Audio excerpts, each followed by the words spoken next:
हाँ जी, अस्सलाम वालेकुम। आवाज़ आ रही है आपको मेरी?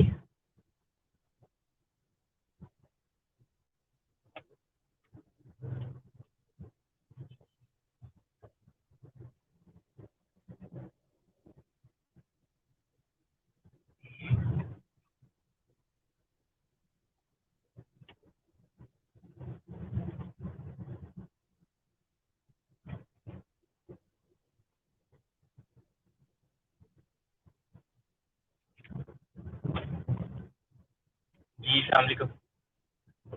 अच्छा जी, मैं उतनी देर जो है ना आपकी पीपीटी अपलोड करता हूँ। आप लोग ज़रा लास्ट लेक्चर जो था हमारा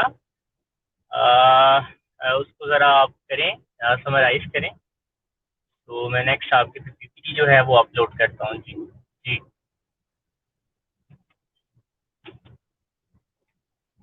प्लीज़ लास्ट लेक्चर को समराइज़ करें अपने कमेंट्स में।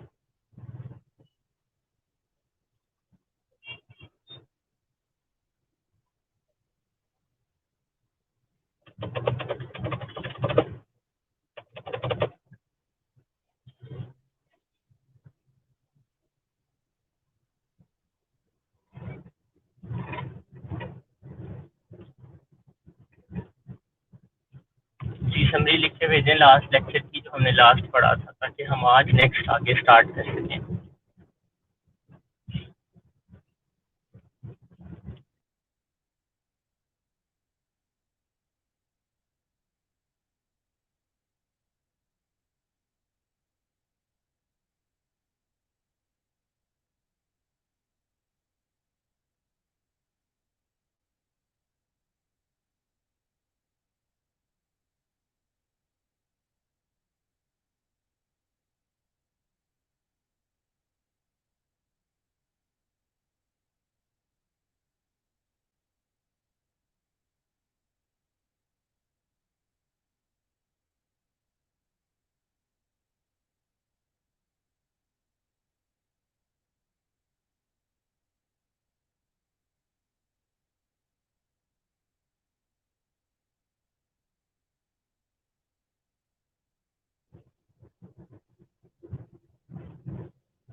जी, ग्रुप में मैसेज करें, बाकी लोग भी ज्वाइन करें जी, जल्द अज जल्द।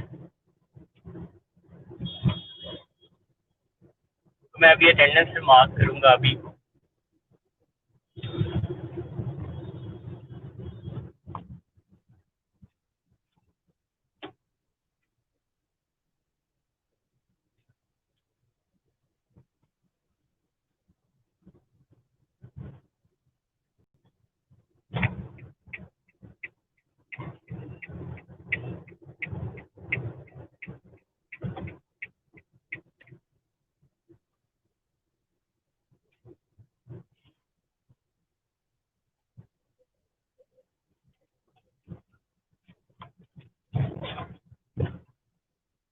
जी, आवाज़ ठीक है?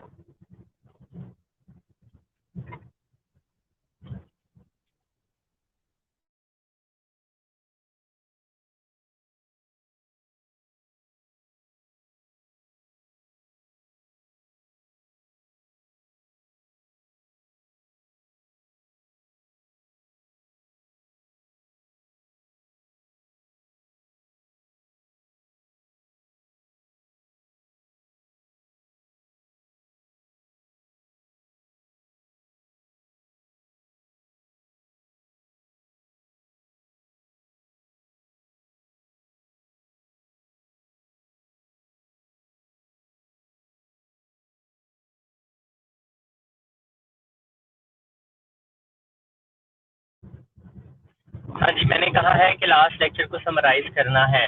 तो जो नया भी ज्वाइन करता जा रहा है वो भी लास्ट लेक्चर को ज़रा समराइज़ करे। क्या पढ़ रहे थे भला हम?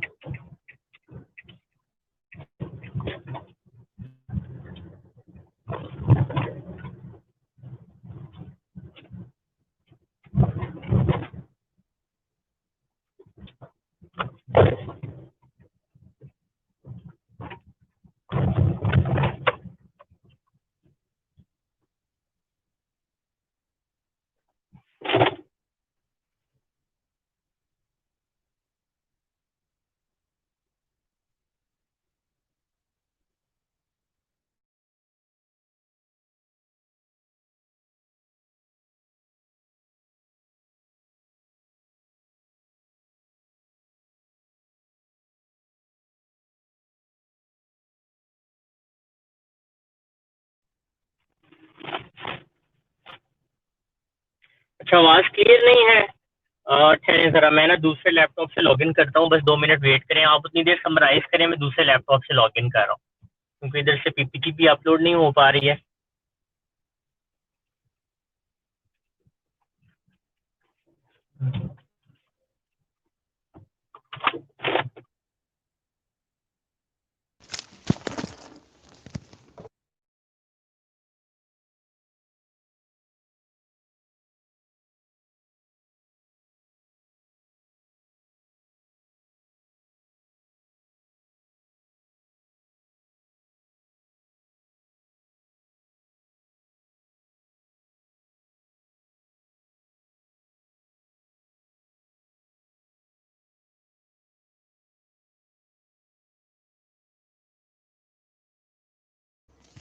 अच्छा जी, समराइज़ तो करें ना आप, आपने हम क्या पढ़ रहे थे लास्ट लेक्चर में, क्या पढ़ा था वो बताएं। मैं उतनी देर दूसरे लैपटॉप से ज़रा इसको लॉगिन करता हूँ जी। ठीक है।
जी क्लास, आप बताएं, अब आवाज़ ठीक आ रही है आपको? कोई मसला नहीं है आवाज़ में?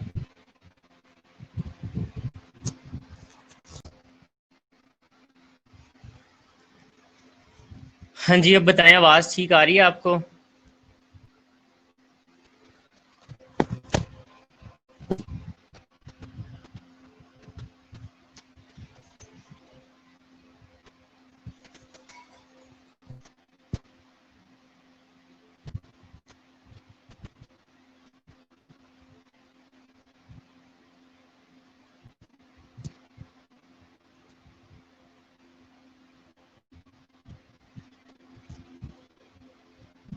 चलें, गुड हो गया, क्लियर है। तो हम फिर मेरा ख्याल सेक्सुअल डिसऑर्डर्स पढ़े थे, ऐसा ही है?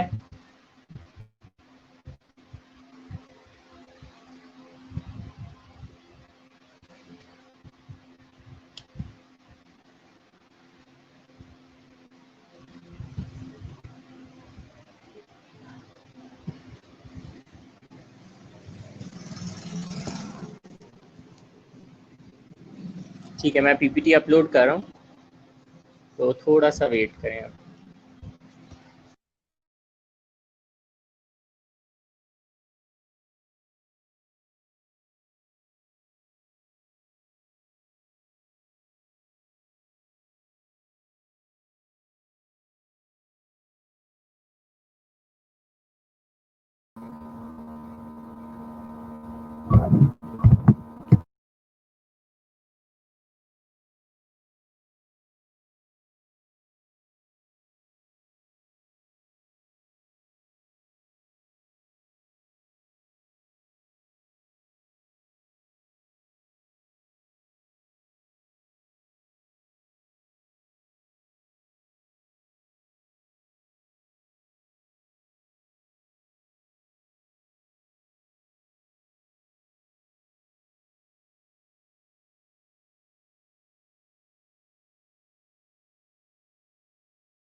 सेक्सुअल वायलेंस कहाँ तक पढ़ा था?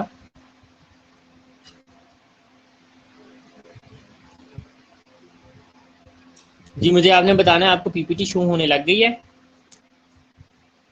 जी, पीपीटी शो हो रही है आपको?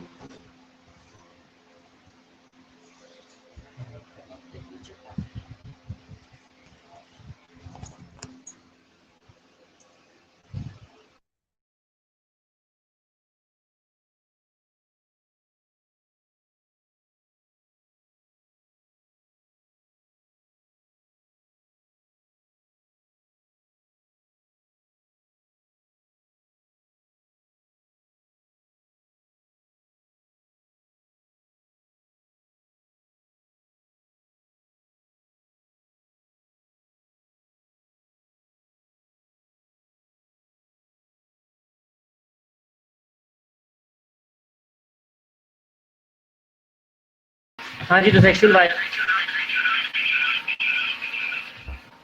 हाँ जी, सेक्सुअल वायलेंस को हमने डिफाइन किया था। तो क्या क्या डेफिनेशन थी सेक्सुअल वायलेंस की, जो मैंने लास्ट टाइम आपको बताई थी?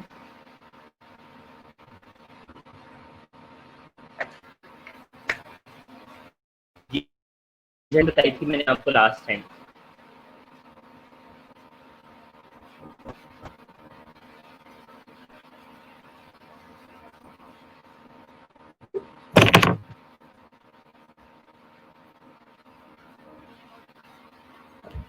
हाँ जी, मुझे सुन पा रहे हैं आप? क्या डेफिनेशन बताई थी?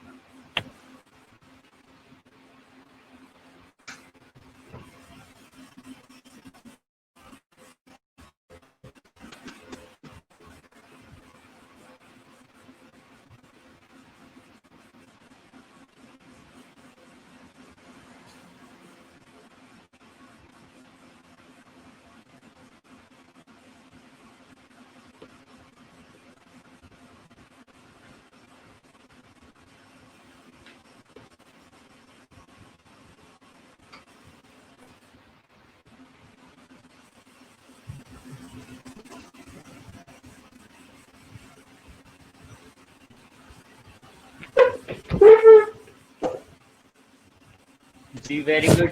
नूरीन एंड मुबीन ने शेयर की हैं डेफिनेशन। बुलेलाला ठीक है जी, आपकी डेफिनेशन भी। जी आवाज़ में इशू तो नहीं है ना कोई? ठीक आ रही है ना? चलते रहे हम ऐसे ही। जी आवाज़ का बताइए। आवाज़ का तो कुछ है।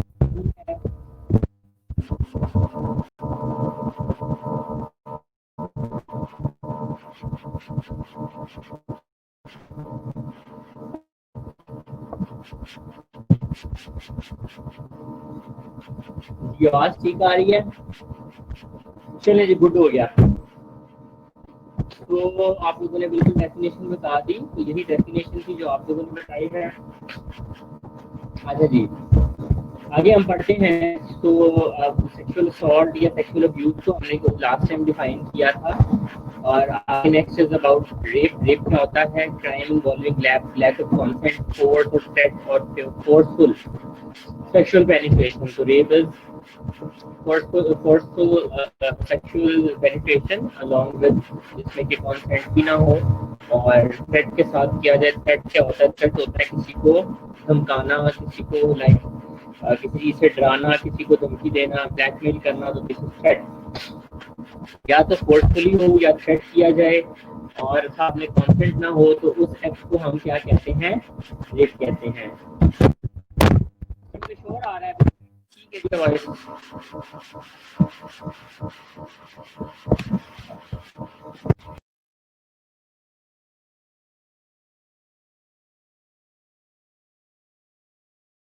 हाँ जी, अब बताएं, अब ठीक है?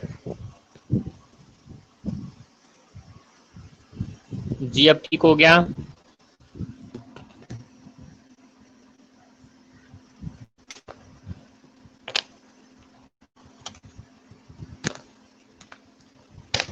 चलिए अब क्लियर हो गया, तो अब आगे चलते हैं हम। So this is the definition of rape. तो मैं चाहूंगा कि रेप की डेफिनेशन आप लोग डिफाइन करें again. Define it in your chat box जल्दी से, फिर हम आगे चलते हैं जी।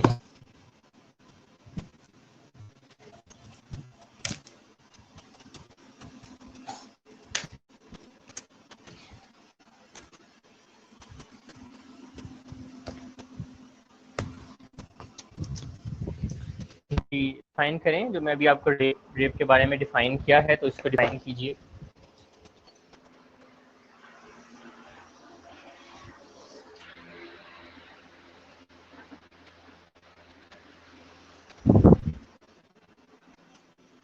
हाँ जी, तो डिफाइन करें ज़रा।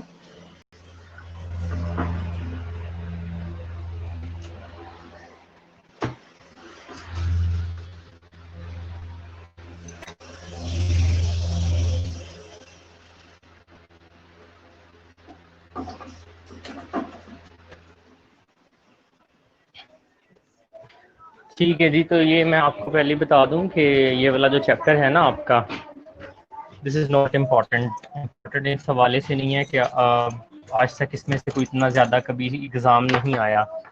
लेकिन द थिंग इज़ दैट जब हमने पढ़ना है तो हमने तकरीबन जो हर चीज़ है उसको उसी तरह से लेकर चलना है। हर चीज़ को याद करना है। मैं कोई भी चैप्टर इस तरह से छोड़ता नहीं हूँ कि ये इम्पोर्टेंट नहीं है and all that. Last year की बात है बल्कि लास्ट ईयर की बात है।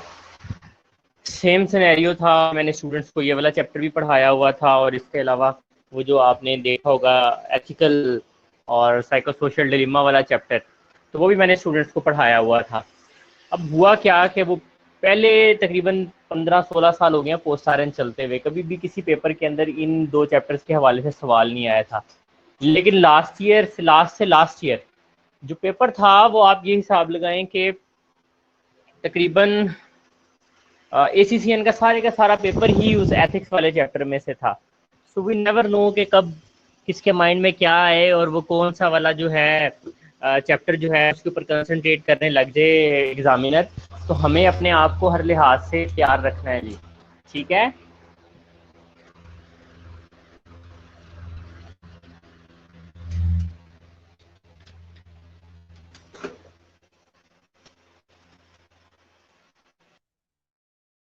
ठीक है जी, तो इसको भी आपने उतने ही ध्यान से पढ़ना है चैप्टर को जितना आप जो है चैप्टर्स को पढ़ेंगे, छोड़ना हरगिज नहीं है इसे।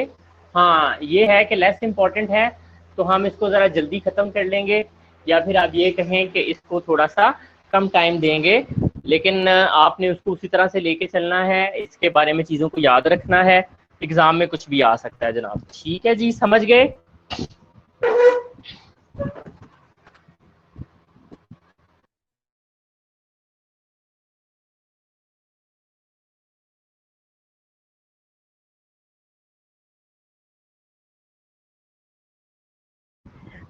हाउ अ सेक्सुअल असॉल्ट में अकर, सेक्सुअल असॉल्ट जो है ये कैसे हो सकती है? So random assault by perpetrators that is stranger. तो देखा गया है मोस्टली जो परपेट्रेटर जो है, परपेट्रेटर जो है दिस इज रेपिस्ट, या फिर इसको आप कह सकते हैं वो बंदा जो कि ये जुर्म जो है इसको परफॉर्म करता है, ये एक्ट परफॉर्म करता है। ठीक है, that can be a random person, that can be a stranger. और मोस्टली ये देखा गया है कि ये लोग क्रिमिनल्स होते हैं, ये नॉर्मल नहीं होते हैं, ये लोग क्रिमिनल्स होते हैं।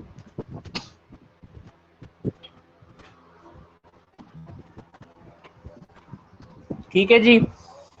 Date rape some form of trust relationship was established prior to the incident. Incident होने से पहले कोई ट्रस्टिंग रिलेशनशिप जो है वो डेवलप किया गया। There was no consent for this kind of thing, लेकिन ये एक्ट परफॉर्म कर दिया गया, तो उसको आप इस कैटेगरी में लेंगे। स्पोजल और intimate partner rape, rape can still occur in the marriage और रिलेशनशिप। मैरिज के अंदर भी रेप हो सकता है अगर कंसेंट ना दिया जाए, और इसके ऊपर बहुत सारी मूवीज भी हैं इस लिहाज से। उसके बाद मिलिट्री सर्विस असॉल्ट और रेप है। तो मिलिट्री सर्विस और असॉल्ट रेप उन जगहों पे देखा जाता है जहाँ पर अफवाज में जंग होती है और वो दूसरी दुश्मन के इलाकों में जाते हैं, तो वहाँ पे जाके सेक्सुअल असॉल्ट और सेक्सुअल रेप जो है वो वहाँ पे किए जाते हैं। ठीक है जी।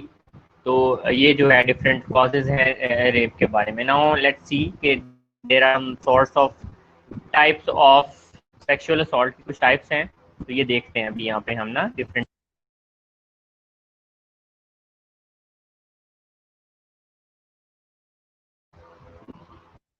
जो सबसे पहली टाइप है उसको ब्लिट्स रेप कहा जाता है। Victim does not know the rapist and is not aware of her vulnerability. इसमें जो विक्टिम होता है वो रेपिस्ट के बारे में नहीं जानता कि कौन है। ठीक है, और उसे खतरा भी नहीं होता किसी किस्म का, लेकिन ये एक्ट परफॉर्म हो जाता है। ठीक है जी। जैसा कि आपने इंडिया के बारे में बहुत सारी न्यूज़ सुनी होंगी कि इसी तरह से लेडी जा रही थी रोड के ऊपर, उसके साथ इस तरह का इंसिडेंट हो गया, तो इसको ब्लिट्स रेप कहा जाता है। Next is confidence rape, some interaction between the assailant and victim before the rape occurs। कि जो रेपिस्ट होता है और जो विक्टिम होता है उन दोनों के दरमियान पहले कोई ना कोई मुलाकात हो चुकी होती है, या एक कॉन्फिडेंस डेवलप हो चुका होता है, तो वो एक्ट परफॉर्म कर दिया जाए। Accessory to sexual acts with a person who is unable to consent to, for example एक बंदा है जो कंसेंट नहीं दे सकता, तो उसको जो है ये वाली जो टर्मिनोलॉजी है वो इसमें इस्तेमाल की जाती है, ये आप देख सकते हैं ये वाली। ठीक है, तो कंसेंट कौन नहीं दे सकता? एक मेंटली रिटार्डेड पर्सन है। ठीक है, एक बंदा जो है, जो आप समझ लें कि he is not in senses, या फिर वो अपना फैसला खुद से ठीक से नहीं ले सकता, तो उसको कोई बंदा गिफ्ट वगैरह दे के और किसी चीज़ की एक्सचेंज में इस तरह की एक्टिविटी परफॉर्म कर ली जाए, तो वो भी मतलब सेक्सुअल असॉल्ट के ज़मरे में आती है। Situation event arising after intimate consent for sexual intercourse is not given. Example, a woman may agree to sexual experience with a man who later become violent and physically abusive। तो बाजू का situation event भी हो सकता है कि there was a consent, लेकिन उसके साथ जो है वो अब्यूसिव हो गया, या फिर उसको उसने कोई नुकसान पहुंचा दिया, जो भी मतलब है सिलियंट है। डेट रेप है, इसके बारे में मैं आपको पहले ही बता चुका हूँ कि there is consent to be with each other, कि एक दूसरे के साथ रहने का कंसेंट था, लेकिन सेक्सुअल एक्टिविटी का कंसेंट नहीं था, तो इस सूरत में इसको डेट रेप जो है वो कहा जाएगा। तो these are the types of sexual assault. अच्छा जी, इसमें भी सवाल है तो आप पूछ सकते हैं, नहीं तो हम जो है ना वो आगे चलते हैं जी। जी क्लास समझ आ गई है यहाँ तक? आगे चलें।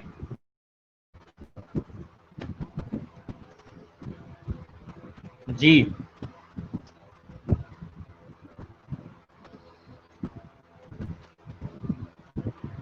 जी मुझे सुन सकते हैं आप लोग?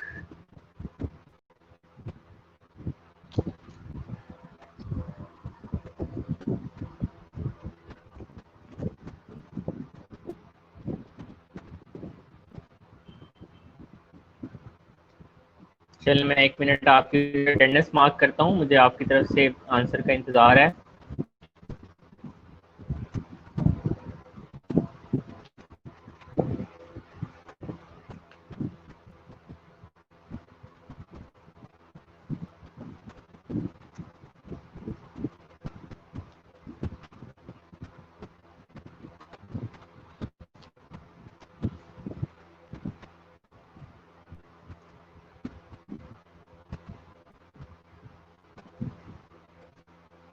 जी मेरी आवाज़ आ रही है जी आपको? बताएं, आगे चलें हम।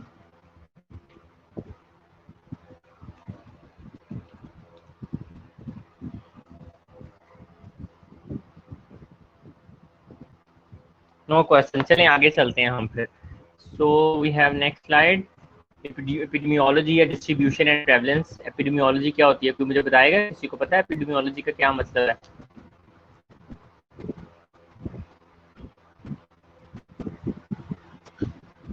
जी तो क्लास, एपिडेमियोलॉजी क्या होती है जी?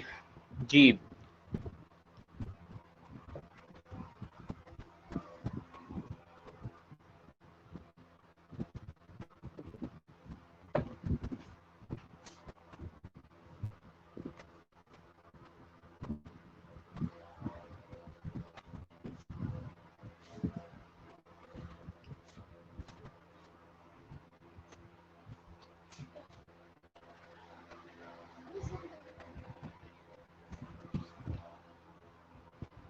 जी स्टडी अपॉन पीपल, या फिर आप एपिडेमियोलॉजी में ये समझ सकते हैं कि एपिडेमियोलॉजी है, इसमें हम देखते हैं, लोगों के ऊपर स्टडी करते हैं और देखते हैं कोई भी प्रॉब्लम कितनी प्रेवलेंट है, मेल्स में कितनी प्रेवलेंट है, फीमेल्स में कितनी प्रेवलेंट है, किस एज ग्रुप में प्रेवलेंट है, और वगैरह वगैरह वगैरह। ठीक है।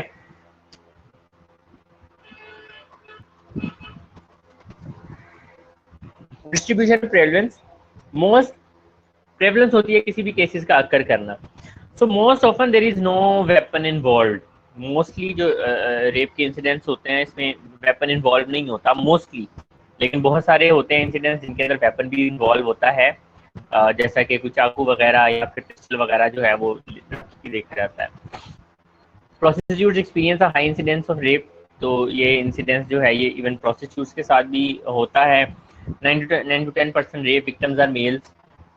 इवन ये मेल के साथ भी ये जो है रेप का इंसिडेंस हो सकता है, और 9 से 10% जो है इनकी जो है वो देखा गया है। Female ages 15 to 19 are at greater risk. तो 15 से 19 साल की जो लेडीज फीमेल्स होती हैं, they are at great risk of sexual violence. Victims often develop PTSD and develop low self esteem. तो जो भी विक्टिम बनता है जिसके साथ भी ये इंसिडेंस होता है, तो वो बाद में उसको पीटीएसडी डेवलप हो जाता है। पीटीएसडी क्या होता है, किसी को पता है?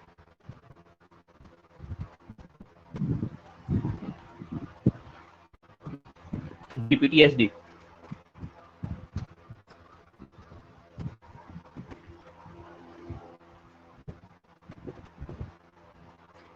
हाँ जी क्लास, पीटीएसडी क्या हो सकता है जी?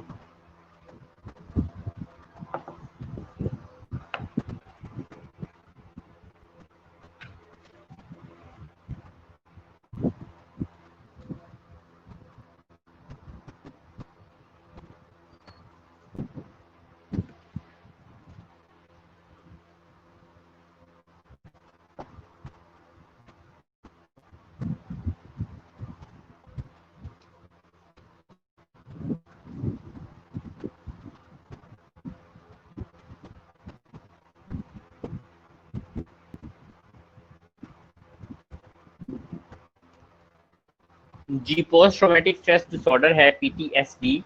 क्या होता है ये पोस्ट ट्रॉमेटिक स्ट्रेस डिसऑर्डर, किसी को आइडिया है इसमें क्या होता है? मतलब व्हाट इज पीटीएसडी, कोई बताएगा?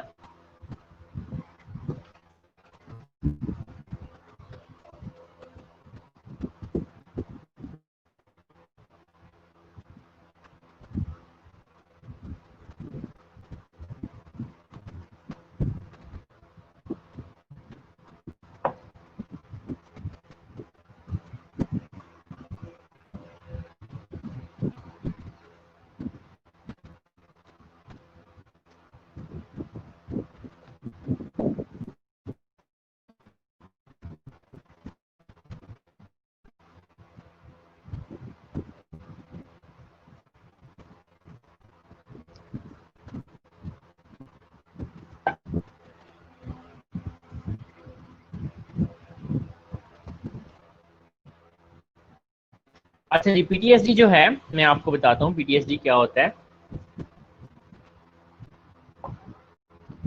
ये एक मेंटल डिसऑर्डर टाइप है, एक डिसऑर्डर है जिसमें क्या होता है कि अगर आपने लाइफ में कुछ ट्रॉमेटिक इवेंट जो है वो एक्सपीरियंस किया है, that can be a sexual assault, that can be an accident, that can be ये जो सुनामी आई थी, ये जो जल्जले आए थे, ये पिछले दिनों लॉकडाउन हुआ और इसमें कई लोगों की डेथ हो गई और सारा कुछ, ये सारा कुछ।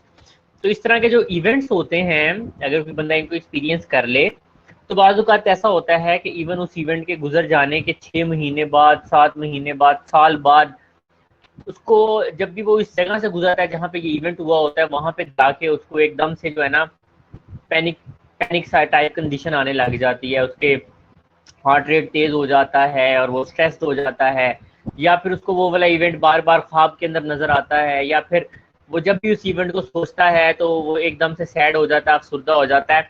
तो इसको जो है पोस्ट ट्रॉमेटिक स्ट्रेस डिसऑर्डर कहते हैं कि स्ट्रेस, वो इवेंट हो गया, एक ट्रॉमेटिक इवेंट जिंदगी में बहुत बड़ा सा हो गया, लेकिन उसके बाद भी जो है वो उसको री एक्सपीरियंस करता है, वो उस जगह पे जाने से डरता है, वो काम करने से डरता है। तो इवन ये जो है रेप के विक्टिम्स, तो इनके अंदर भी पोस्ट ट्रॉमेटिक स्ट्रेस डिसऑर्डर जो है वो डेवलप हो जाता है। इसके अलावा लो सेल्फ स्टीम, अपना आप जो है वो उनको जो है वो लगने लग जाता है जैसे कि मेरी कोई वर्थ नहीं है, तो उनकी सेल्फ स्टीम भी कम हो जाती है, सेल्फ कॉन्फिडेंस भी जो है उनका रिड्यूस हो जाता है।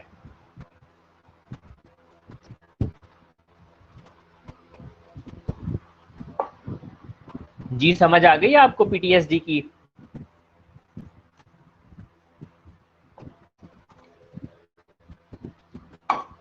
जी समझ आ गई पीटीएसडी की? चलें आगे।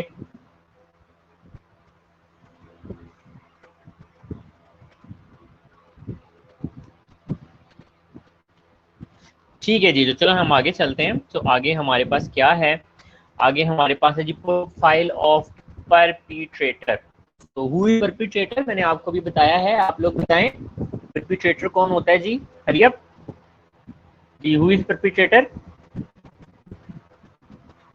परपीट्रेटर कौन होता है?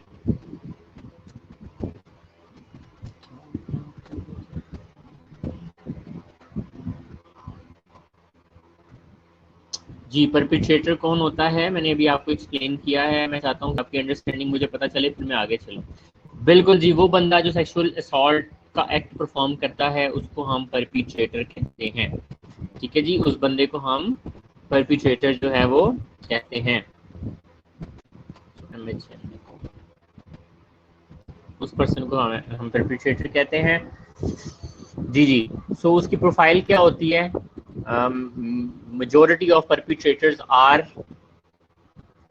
यंग मैन, यंग मैन होते हैं। Over half knew the victim prior to the assault, तो देखा गया है कि आधे जो होते हैं परपीट्रेटर्स वो पहले ही विक्टिम को जो है ना वो जानते होते हैं किसी ना किसी जरिया से।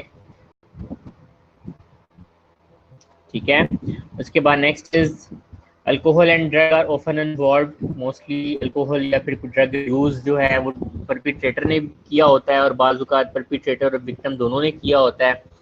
अंडरलाइंग रेज और एग्रेशन, बाज लोग इसको गुस्सा निकालने के लिए भी इस एक्ट को परफॉर्म करते हैं कि जी किसी ने बात नहीं मानी या किसी के ऊपर गुस्सा था या किसी से कोई दुश्मनी थी, तो इस तरीके से जो है उसको जो है वो जाके जो है ना वो अपनी एंगर जो है वो उस बंदे के ऊपर निकाल देता है। May have been victimized themselves when younger. तो मोस्टली जब इनका इंटरव्यू किया गया और डिफरेंट रिसर्चेस की गई परपीट्रेटर्स की, तो पता चला कि उनके साथ जब वो लोग यंग थे तो उनके साथ कोई इस तरह के इंसिडेंट्स हो चुके थे बचपन के अंदर या जवानी के अंदर, जिसकी वजह से वो लोग भी इस रास्ते पे चल निकले हैं। तो मोस्टली उनके अंदर ये चीज़ होती है कि लाइक मेरे साथ अगर ये इस तरह का कोई सिलसिला हुआ है तो नेक्स्ट जो है मुझे जाके जो है ना लोगों से इस चीज़ पे बदला लेना है। तो ये उनका एक मेंटल स्टैंस होता है इस चीज़ को लेके। अच्छा, there are certain characteristics of the rapist. तो जो परपिट्रेटर्स होते हैं, जो लोग ये एक्ट परफॉर्म करते हैं, उनके डिफरेंट जो है ना टाइप्स होती हैं, कैरेक्टरिस्टिक्स कह सकते हैं या उनकी टाइप्स कह सकते हैं। तो सबसे पहली टाइप है जी पावर रेपिस्ट, दूसरी है जी एंगर रेपिस्ट, तीसरी है जी सैडिस्टिक रेपिस्ट, फोर्थ नंबर पे है जी डेट रेपिस्ट। ठीक है, सो अब इनको हम थोड़ा सा देखते हैं कि इनका मतलब क्या है। तो ये जो सबसे पहला वाला पॉइंट है पावर रेपिस्ट वाला, इसको आपने पढ़ना है and then you are going to explain कि आपको इससे क्या समझ आ रही है। ठीक है, हरी अब जल्दी से करें, फिर हम जो है नेक्स्ट पे चलते हैं जी।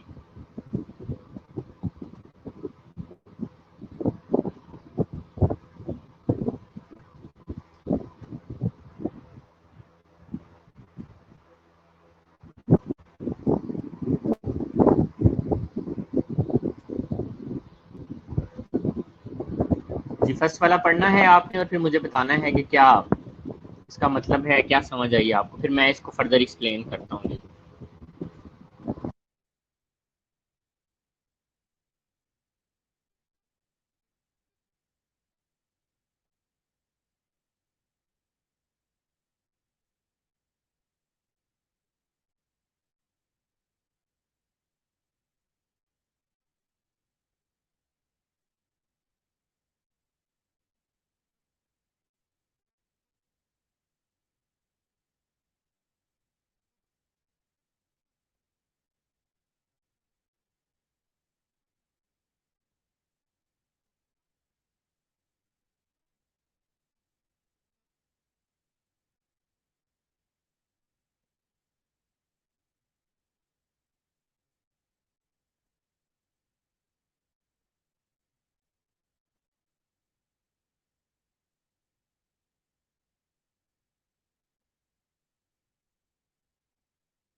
हाँ जी, काफ़ी लोगों के यहाँ पे रिप्लाई आए हैं। So want to place a woman in a helpless controlled situation where she can not resist or refuse him.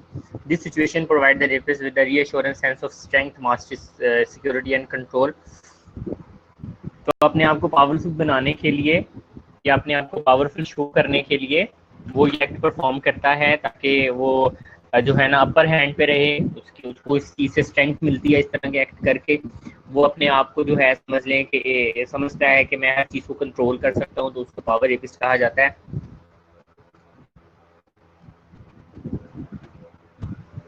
ठीक है, या फिर किसी को ब्लैकमेल करना, किसी के ऊपर इम्पोज करना, वो पावर वाला बंदा जो हो वो इस तरह का। Next is anger rapist uses sexual assault to express and discharge feelings of intense anger, frustration and contempt. तो जो पावर रेपिस्ट होता है वो बेसिकली क्या करता है, सॉरी एंगर रेपिस्ट जो होता है वो बेसिकली अपनी फ्रस्ट्रेशन, एंगर जो है, किसी के ऊपर गुस्सा है तो वो उसके साथ जाके इस तरह का परफॉर्म करता है, तो एंगर रेपिस्ट कहते हैं। Next is sadistic rapist. Sadistic rapists find pleasure in premeditated and ritualistic acts of violence and usually involve bondage and torture. तो जो सैडिस्टिक रेपिस्ट होते हैं, मतलब समझ लेंगे एक तरह की ये मेंटल इलनेस है कि ये दूसरे बंदे को नुकसान पहुंचाने खुश होते हैं। तो ये उसके लिए जो है वो इस तरह के एक्ट परफॉर्म करते हैं और बाजुकात जो है वो नुकसान भी पहुंचा देते हैं विक्टिम को, और विक्टिम को बाजुकात ये समझ लें कि बाजुकात विक्टिम जो है उसको मार भी देते हैं, तो इनको सैडिस्टिक रेपिस्ट कहा जाता है।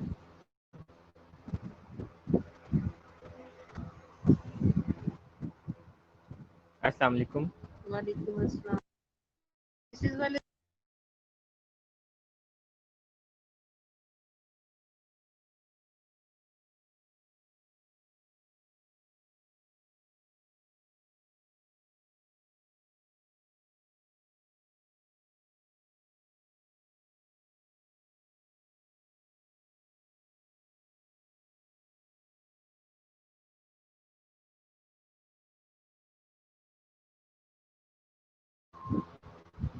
हाँ जी, ठीक है। तो डेट रेपिस्ट जो है ये मैं ऑलरेडी आप लोगों को एक्सप्लेन कर चुका हूँ कि कॉन्सेंट नहीं दिया गया था, बट इस तरह का एक्ट परफॉर्म कर दिया गया। और मोस्टली ये जो डेट रेपिस्ट हैं इनको रिपोर्ट नहीं किया जाता, इनके खिलाफ कोई वो नहीं दी जाती, एप्लीकेशन नहीं दी जाती, या नोटिस चले जाते हैं। ठीक है जी, यहाँ तक कोई सवाल है तो बताएं, अब हम आगे चलते हैं, नहीं तो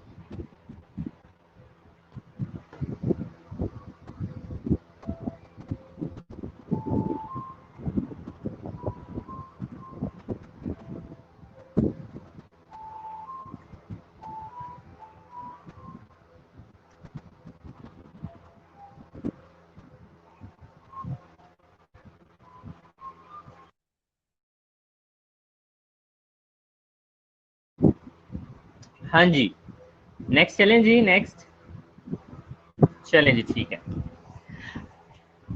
next is effects of the rape, या फिर सेक्सुअल असॉल्ट के क्या इफेक्ट्स हो सकते हैं, what rape does to the victim. तो विक्टिम के लिए, ये जिसके साथ भी ये परफॉर्म होता है, सेक्सुअल वायलेंस होती है, तो this is not a easy thing, this is not a easy thing, और ये उसके लिए बहुत ज़्यादा ट्रॉमेटाइजिंग होती है, फिजिकली भी और साइकोलॉजिकली भी। स्लाइड नजर आ रही है जी आपको?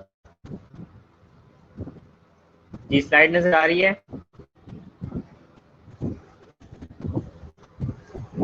ठीक है। तो सबसे पहली जो इफेक्ट आता है विक्टिम की लाइफ के ऊपर, that is psychosocial, cognitive effects and behavioural disruption. उसकी थिंकिंग वगैरह जो है डिस्टॉर्ट हो जाती है, उसका बिहेवियर जो है डिसरप्टेड हो जाता है, वो लोगों से बात नहीं करना चाहता, वो आइसोलेशन में रहना चाहता है, उसको लोगों के सामने शर्मिंदगी होती है, स्टिग्मा फील होता है। तो ये सारी चीज़ें इफेक्ट आते हैं विक्टिम के ऊपर। उसके बाद है जी फिजिकल हार्म। फिजिकल हार्म में क्या होता है जी, एसटीडीज हो सकती हैं, क्योंकि मोस्टली जो ये परपिट्रेटर्स होते हैं, सेक्सुअल वायलेंस करने वाले होते हैं, तो इनमें क्या होता है कि ये मोस्टली जो है उनके एक से ज़्यादा पार्टनर्स होते हैं और ड्रग अब्यूज़ वगैरह करते हैं, तो उससे एसटीडीज हो सकती है। इन लॉन्ग रन प्रेगनेंसी हो सकती है female. Trauma to the face and genitals, तो ट्रॉमा हो सकता है फेस और जेनिटल्स को रेजिस्ट करते हुए and all that. Sexual dysfunction develop हो सकता है विक्टिम के अंदर मोस्टली, क्योंकि उसके अंदर पीटीएसडी डेवलप हो जाता है और वो लाइफ लॉन्ग जो है उससे ये जो एक सेक्सुअल एक्ट है ये परफॉर्म नहीं किया जाता, and there is fear of intimacy. Victim को फियर ऑफ इंटीमेसी हो जाता है। मोस्टली जो रेप के विक्टिम्स हैं उनको देखा गया है कि वो किसी मैरिटल रिलेशन नहीं चाहते, और ये सारी चीज़ें कॉम्प्लिकेट हो जाती हैं। अच्छा जी, नेक्स्ट इज साइकोसोशल इफेक्ट्स। ये अब यहाँ पे डिटेल में जितने भी हमने पहले इफेक्ट्स पढ़े हैं उनकी डिटेल दी हुई है। पोस्ट ट्रॉमेटिक स्ट्रेस डिसऑर्डर हम पहले डिस्कस कर चुके हैं। सर साइकोलॉजिकली इसके अंदर पीटीएसडी डेवलप हो जाता है, वो उस जगह पे नहीं जा पाता जिस पे ये परफॉर्म होता है, उसको ख्वाब आते हैं या वो डर जाता है इन चीज़ों को लेके। डिप्रेशन और मैनिया, वो डिप्रेशन में जा सकता है विक्टिम, या फिर मैनिया, मैनिया होता है हाइपर एक्टिव हो जाना, तो हाइपर एक्टिव हो सकता है, ये डिप्रेशन में जा सकता है। ये मैनिया वगैरह जो है ये बाइपोलर डिसऑर्डर के अंदर भी हो सकता है। सुसाइडल आइडिएशन अटेम्प्ट्स, मोस्टली देखा गया है कि जो विक्टिम होता है उसको सारे जो है इग्नोर करते हैं, निगलेक्ट करते हैं, कुछ सपोर्ट नहीं करता, तो उसमें सुसाइडल आइडिएशन आती है कि मेरी ज़िंदगी पे तो मेरा कोई कंट्रोल ही नहीं है, ऐसा कुछ भी हो सकता है। तो वो फिर जो है ना वो सुसाइड करने की कोशिश करता है, या फिर उसको सोचे आती हैं सुसाइड करने की, तो इसके लिए साइकोलॉजिकल केयर प्रोवाइड करना बहुत ज़रूरी होता है। चेंज इन बिहेवियर हो जाता है, वो बंदा जो है बड़ा समझ लें कि आइसोलेट हो जाता है, लोगों से मिलना मिलाना कम हो जाता है। अगर पहले हंसता खेलता था तो वो सारा जो है ना उसका एक तरह से बिहेवियर बिल्कुल ही चेंज हो जाता है। ईटिंग डिसऑर्डर्स डेवलप हो सकते हैं after sexual assault. Eating disorder के अंदर एनोरेक्सिया नर्वोसा है, या तो बहुत भूख नहीं लगती है, या फिर वो बहुत ज़्यादा जो है ना ईटिंग स्टार्ट कर देता है पर्सन, तो ये दोनों कंडीशंस जो है ना ये हो सकती हैं। तो सबसे पहले हमने साइकोसोशल इफेक्ट पढ़ा, उसके बाद फिजिकल इफेक्ट हैं, हमने वहाँ पे थोड़ा सा डिस्कस भी किया था फिजिकल इफेक्ट्स को। फेयर या जेनिटल्स पे ट्रॉमा हो सकता है, bruising, tear, abrasion, laceration may occur during post-sexual act. The victim often has trauma to the face and throat from being stuck while calling out for help. तो mostly throat और face के ऊपर trauma हमें नजर आता है। Bruises में appear in the genital area, genital area के अंदर ब्रूजेस यानी नजर आ सकते हैं इस चीज को लेके। सेक्सुअल डिसफंक्शन डेवलप हो सकता है, विक्टिम में experience impairment of the interpersonal relations and avoid intimacy with the partner. तो उसकी जो इंटीमेसी की जो एक विश होती है वो खत्म हो जाती है। Victim have single at the time of rape में अवॉइड एनी, तो अगर वो at the time of rape single था तो वो फ्यूचर जो है मैरिटल रिलेशनशिप या इस तरह की रिलेशन में नहीं जाना चाहता, वो इनका मतलब उसको कंफर्टेबल फील नहीं होता। आगे है जी एक rape trauma syndrome. Rape trauma syndrome जो है this is a nursing diagnosis जो कि फ्रीक्वेंटली रेप के विक्टिम्स के लिए जो है ना इस्तेमाल होता है। रेप ट्रॉमा सिंड्रोम, सिंड्रोम का मतलब जिसमें बहुत सारी आप कह सकते हैं कि एक collection of sign and symptom आ जाती है, उसको हम सिंड्रोम कहते हैं। So there are phases of rape trauma syndrome. Rape trauma syndrome is a syndrome as well as rape trauma syndrome is a nursing diagnosis. सही है। तो phases of rape trauma syndrome में सबसे पहला जो फेज है उसको हम एक्यूट फेज कहते हैं। उसके बाद जो नेक्स्ट फेज होता है हमारे पास वो जो है लॉन्ग टर्म फेज जो है ना उसे कहा जाता है। तो एक्यूट फेज के अंदर बेसिकली क्या होता है, अच्छा एक्यूट फेज में क्या होता है, एक्यूट फेज को जरा आप लोगों ने पढ़ना है और फिर मुझे मैसेज में बताएं एक्सप्लेन करके कि क्या समझ आ रही है, ताकि आप लोग ओरिएंट रह सकें, ये ना हो कि आप लोग सो जाएं। जी इसको पढ़ें और मुझे फिर बताएं एक यहाँ पर मैसेज के अंदर चैट के अंदर कि आपको फेज एक्यूट फेज से क्या समझ आ रही है। बहुत आसान लिखा हुआ है, कुछ इतना कोई साइंसें नहीं लिखी हुई, इजी बिजी चीज़ें हैं जो कि आप लोगों ने पहले भी पढ़ी होते हैं।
ठीक है जी, इसको ज़रा एक दफ़ा रीड आउट करें और फिर मुझे आप लोग बताएं कि आपको इससे क्या समझ आ रही है। फिर हम आगे चलते हैं। So I am waiting for your answer. आपके पास 4 मिनट्स हैं इसको पढ़ के और इसका जो है वो एक्सप्लेनेशन देने के लिए। उसके बाद मैं फिर आपको जो है इसके बारे में नेक्स्ट गाइड करता हूँ।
अच्छा जी, so acute phase begin immediately following event and extend for the 2 weeks.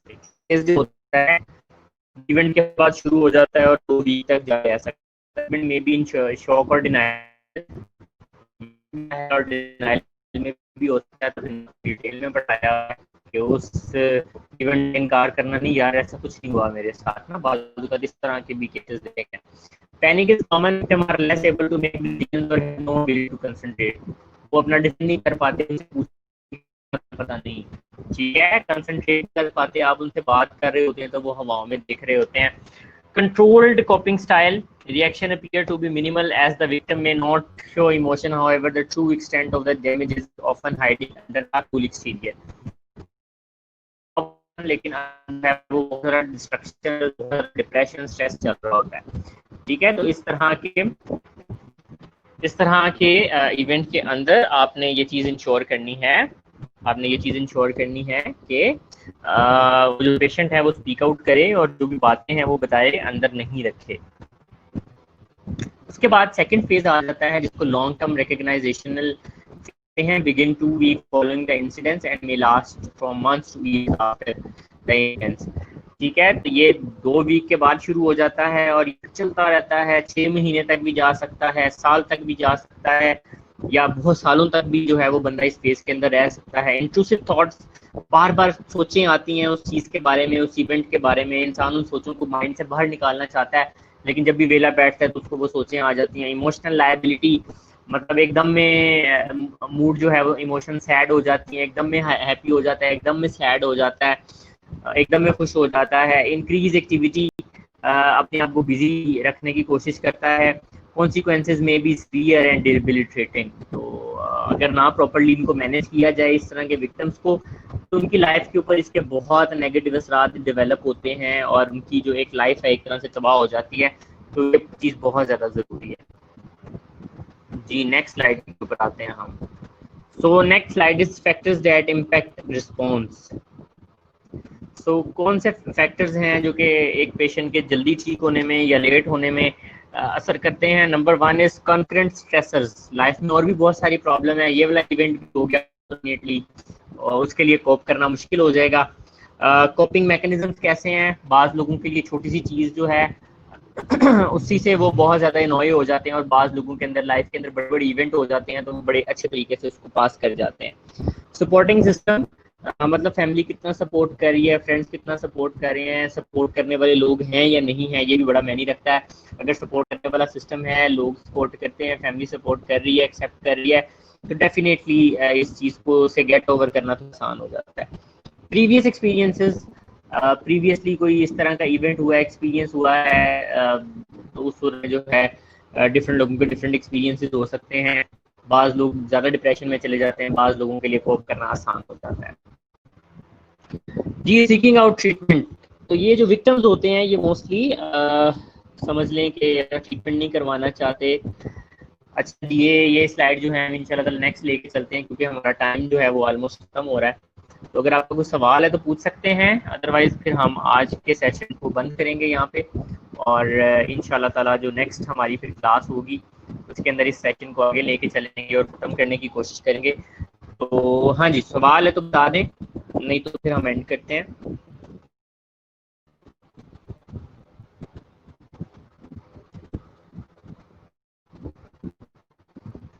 Ji class,